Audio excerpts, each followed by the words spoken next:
I'm Lindsay.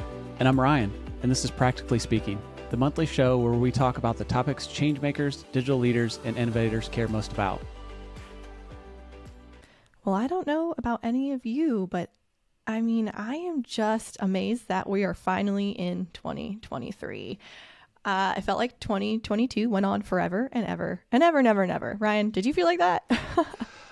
It did and it didn't. I feel like it's been this kind of weird fog for the last couple of years. COVID and the pandemic definitely had something to do with this, but this sense of time where it feels like the longest time, but also, wow, a whole entire year just came and went. That also could be age as well. I'm not really sure when that clicks over where people really lose track of time just based on how many times you've been around the sun. So here we are. It's 2023 though.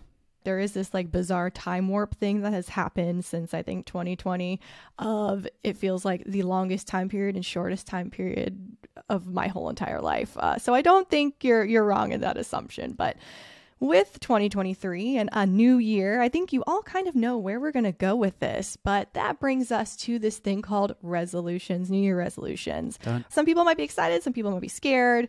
I'm kind of a mix probably in between, but in our Practically Genius Insider that released last month, we actually talked a lot about resolutions. So Ryan, do you have a New Year's resolution you're working on? For me, I'm taking a different approach a little bit this year with more of a thematic approach to 2023 around this idea of being grateful.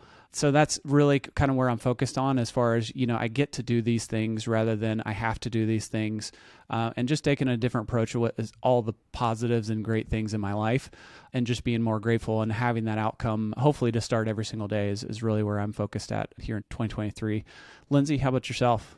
Oh, I really like that, Ryan. I think that's a great flip on how you can think about things, and it will set you up for a much more positive year, probably in a lot of ways.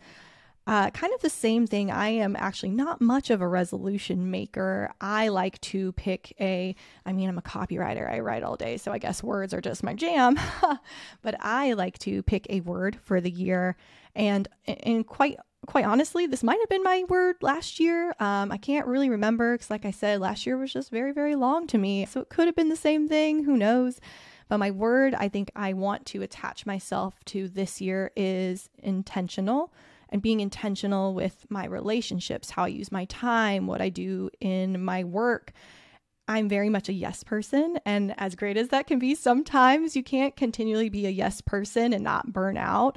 So this year I'm being very intentional in the opportunities I take, the opportunities I say no to, where I put my time and energy and effort and money and all those things, because I think that will help me get a better overall outcome of all the decisions I make. I have a mentor named Tanya who I talk to a lot, and I'm hoping that she will keep me accountable to this year.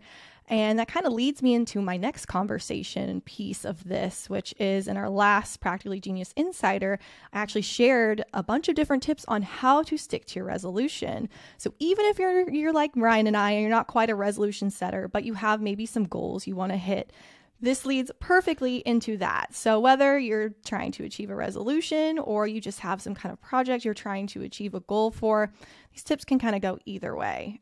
But Ryan, I want you to talk about your tip first.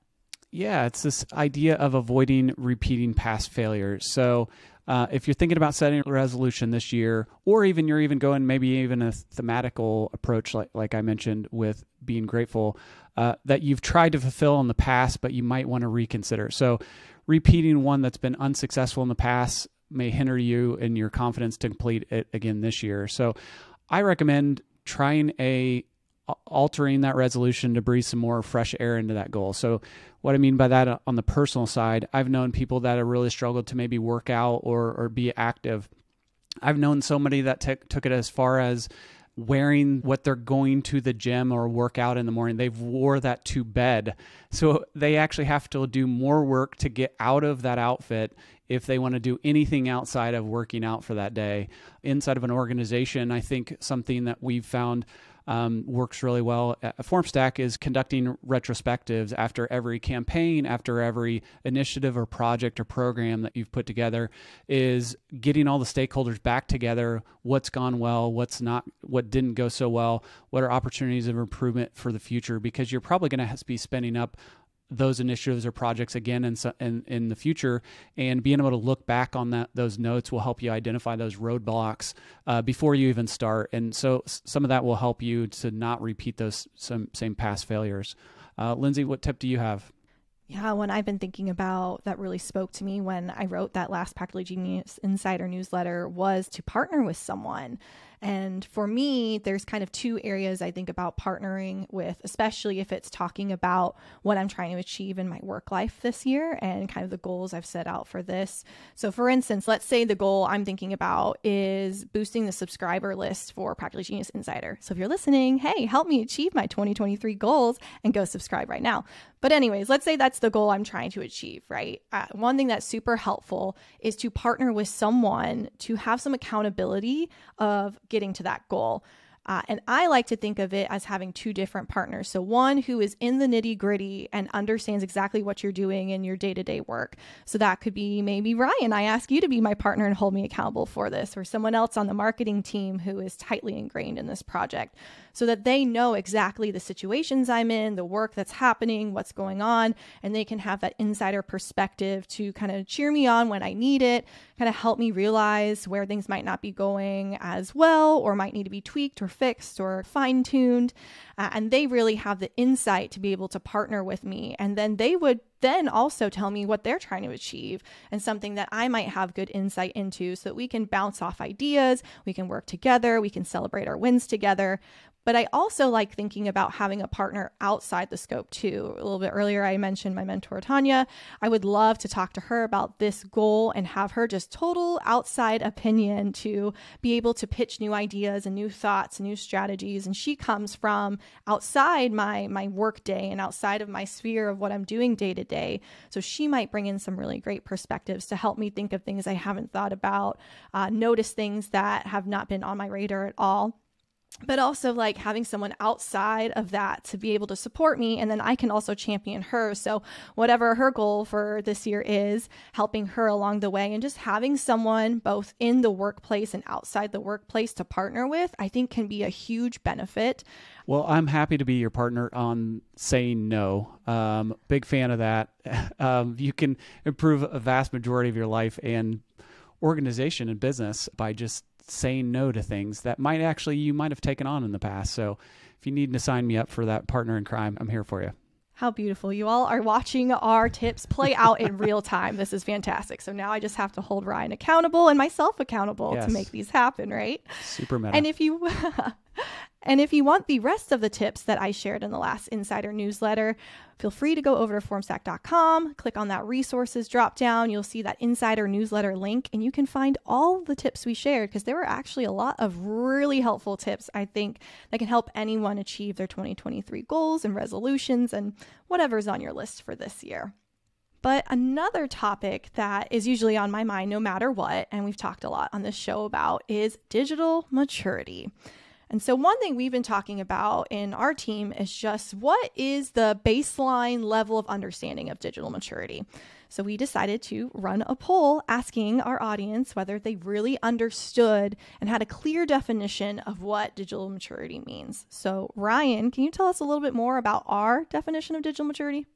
Yeah, if you read the State of Digital Maturity report that we put together, we defined it as the measure of an organization's ability to use technology to reach maximum efficiency. So it provides insight into how quickly a company can adapt to the needs of today's technology-driven world. So in layman's terms, digital maturity is about the ability to quickly respond or take advantage of opportunities in the market. So take on digital transformation. And it's really not just from the standpoint of just that digital technology itself, but also in people, culture, and processes that are organizational wide that help you achieve those business outcomes. And it's also a key predictor of success for orgs launching a digital transformation. I am keen to see what the results from the LinkedIn poll said about their understanding of digital maturity. Yeah, so, I was kind of surprised, but surprised in a good way. So 50% of people said yes, they do have a clear understanding of what digital maturity means. And then another 18% said, sort of, I kind of get it. So that means like 68% of people do have an understanding of digital maturity, which actually, like I said, surprised me. I thought maybe it would be a little bit more of a gray term or something that might be a little bit more new or just not well known to the market yet. But obviously, like a majority of people actually do have an understanding of digital maturity. So it's really interesting to see that, because I think through our research, we found that it really hasn't been a common term until like the last maybe 3, 4, 5 years. But it's given me confidence to see these results that people do understand what digital maturity is. But it's also kind of shown me that there is still an area that we need to do some education on, right? So overall, 23% of people said no and 10% said unsure. So there's still more than 30% of our audience who said, I don't really think I know what this is. I don't understand what this is. So it does prove that even though there are people who understand it, there is a part of the market that still needs education around this. And there is an importance to some of the things that we are putting out and kind of writing overall. But to me, when I think about digital maturity, it kind of feels like the next frontier when it comes to digital transformation, right? I know a lot of people will say like digital transformation is a buzzword, or it's just a marketing term, or it's just this bloated industry term that really like means nothing, or whatever you want to say as the hot take around digital transformation. But to me, digital maturity kind of seems like the cool older sibling in a lot of ways of digital transformation. It's like the next step up from digital transformation. It's the next piece of that big digital transformation puzzle that we're putting together. I think for me, digital transformation went from this defined project or timeline to an ongoing part of an organization. It's no longer just a start and stop, and it's just an ever evolving part and built into the fabric of organizations. So this idea of digital maturity is all relative, based on your org, based on your customers, your patient, your student expectations, and your competitive landscape. So you can be incredibly digital mature for your industry, but not compared to orgs in other industries, for example. So I think that's a huge opportunity for organizations. If you benchmark yourself against others in your industries and you are a leader, that's a key differentiator. So maybe you're not to the level of customer expectations or experiences of an Amazon, but you're a local service organization and you're able to do custom quoting, all that's automated through technology, and you're able to do online bill pay and all these other different things that maybe differentiate you in your market or your industry. That's still being incredibly digital mature and sets you up and differentiates you from your competition. And so I think more and more organizations are starting to pay attention to this as a key differentiator for themselves. And it's kind of funny you bring up benchmarking, Ryan, because we actually do have a digital maturity assessment that listeners can go and take right now. I think it's like 12 or 13 questions, very quick, very easy. But the thing is, you don't know what you don't know, and you might have a thought of how digitally mature your organization is. And you might be totally surprised by the results, or you might actually be able to have concrete evidence that your assumptions were correct.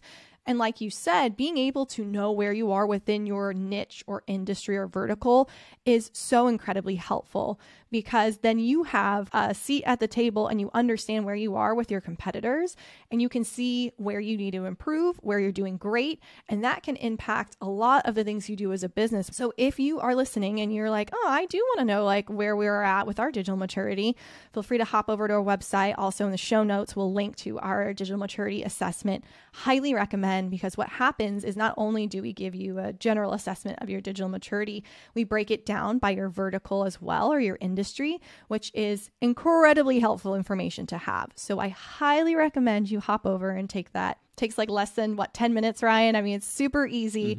And it's really helpful too, because we'll actually provide you some very unique, personalized kind of tips to follow depending on where you are in that digital maturity level. And also remember, you can be really, really digitally mature at one point in time, but then if you don't keep up with what's happening in your industry and in the world in general, you can fall. So just because you think you might be very digitally mature doesn't mean you're going to stay there forever. Shifting a bit, Lindsay, you recently had a cool conversation with Geraldine Gray of Indium. care to share a little bit about how that podcast went? Yeah, so Geraldine, who has a fantastic accent, let me tell you. So you haven't listened to her episode yet, you must just to hear her talk. She has a beautiful, beautiful accent, but she also has a lot of great information to share. She's been a CEO for over 10 years with NDM, which is a Salesforce consultancy agency. And she just has some really brilliant ideas around digitization, how to ensure that your organization is continuing your digital transformation, continuing to improve your digital maturity. And she gave some really great tips to consider about how to figure out where you can optimize, where you can automate, and where you can digitize. But one thing that she brought up a lot was this idea of transparency, whether that's transparency on your team when working on a project, transparency with either other teams or your clients or customers if you're a service-oriented business, about how things are going, what the communication is like, what goals are you hitting, what milestones are you hitting, are you on your timeline with a project or something that you're working on. And she brought everything back, even though our conversation was very heavy in digitization and tools and what she does for her customers as a Salesforce consultant. It all kind of came back to this idea of transparency. And that's what creates trust. It builds strong project roadmaps. It's where the communication, hitting milestones, addressing issues, all those things relate back. But she also made the point that you can't have any of that transparency without having team alignment.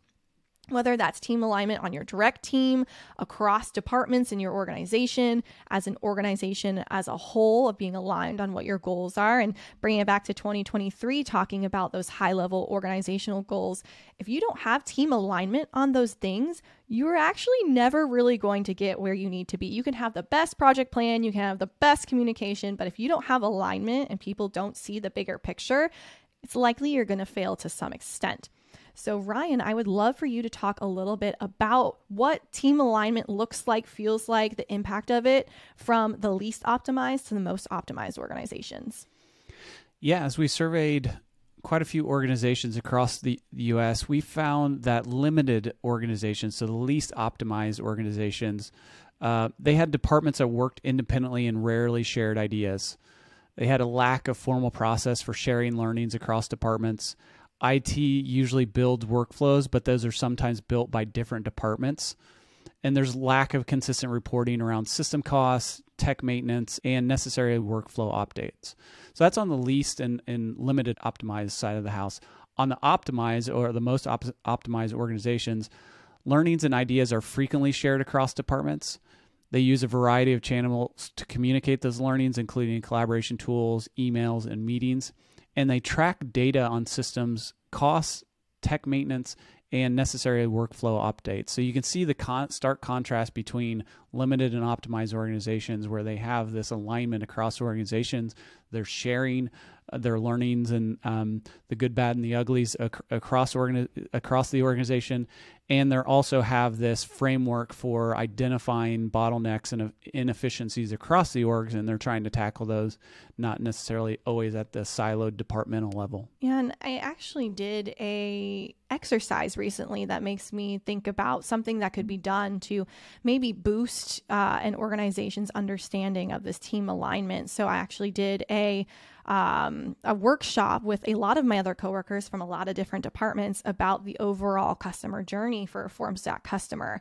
And we had sticky note areas on a FigJam board of, what is the customer experiencing and what are the internal teams experiencing and what are the problems, what are the successes. And it just made me think about how, wow, when you have these opportunities to put all of these things out here and have transparency across all those pieces and discussions around all these pieces, that's a great way to boost that team alignment, because the more, like you talked about in those limited organizations, they're in such silos and they just work within their tiny little pods or departments or teams, and they don't really have those cross-departmental channels to communicate and to talk about the overall general general large scale projects or successes or goals. And I think one thing we can all be thinking about in 2023 is how do I take my blinders off a little bit, and how do I really think about holistically what is my organization trying to achieve? How can I play a role in that, not only in the function that I do every day, but also from creating those stronger bonds in those other departments? Yeah, I think it all starts with how you go into your annual planning probably as an organization. If you are creating plans in a silo and not necessarily getting stakeholder feedback across the org, or you're actually creating the goals together from the very beginning. That could be an OKR framework, that could be other frameworks out there. But if you're not creating those as an organization across all departments, naturally you're going to go into a very siloed work function, and goals are going to be created that's probably at odds maybe with another department for resources, that type of stuff. So my biggest tip and the biggest learning I've ever had inside of an organization when it comes to a team alignment is getting on the same page from the very beginning through your annual planning, or as you kick off a project or initiative, getting all the stakeholders in that room. Yeah, and the only other one I will add to that conversation is to make relationships with people outside of your department, especially if you are in a remote first environment or a totally remote environment. It can be hard to get out of your little work zone or work team. So just take some time strategically each week or every other week just to build some bonds with people outside of your role, your function, your department, and even your location, depending on your business structure. I think that can do a world of good for people, because then you start understanding things that are outside what impacts you maybe from a day-to-day or a month-to-month, and just getting a better understanding of what's happening across your entire organization, which can be hard and complicated and messy, but the stronger relationships you build, and again, that better team alignment you have, the more successful you'll be overall in that. So I could probably talk about the importance of team alignment and what you can do to be sure that you're talking to other departments and improving that part of your digital maturity scale. But let's talk about something a little bit more fun. I think this is probably everyone's favorite section of the show. I mean, that's just an assumption, but I think it's my favorite for sure. And that's when we hate on paper. And so, Ryan, as we go into this new year and thinking about what's coming next, I actually wanted to bring up something from the past that might be making a presence in 2023 again. And so I want you to tell our audience the story about Big Paper and how that campaign came about, because I don't know if people realize this or not, but I was actually gone the entire time this project happened. Crazy. I had my son Miles, went on maternity leave for 3 months, came back, and Stop Big Paper was just this crazy, beautiful, wonderful thing that I'm obsessed about. If you don't know what I'm talking about, there's a link to YouTube and a link to the website in our show notes. Please check it out. You'll get the best laugh. But Ryan, I want you to share kind of the story about how Big Paper came about. I mean, it's kind of like one of those things where you always probably have noticed out in life, but until you work at a company that actually deals in helping people move off of paper processes, you don't notice it as much. Kind of like once you buy a new car, you realize they're everywhere.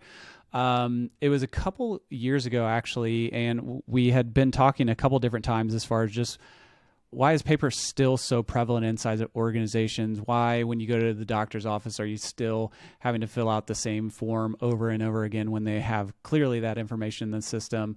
Why are you making me print this PDF, sign it, scan it, all the things?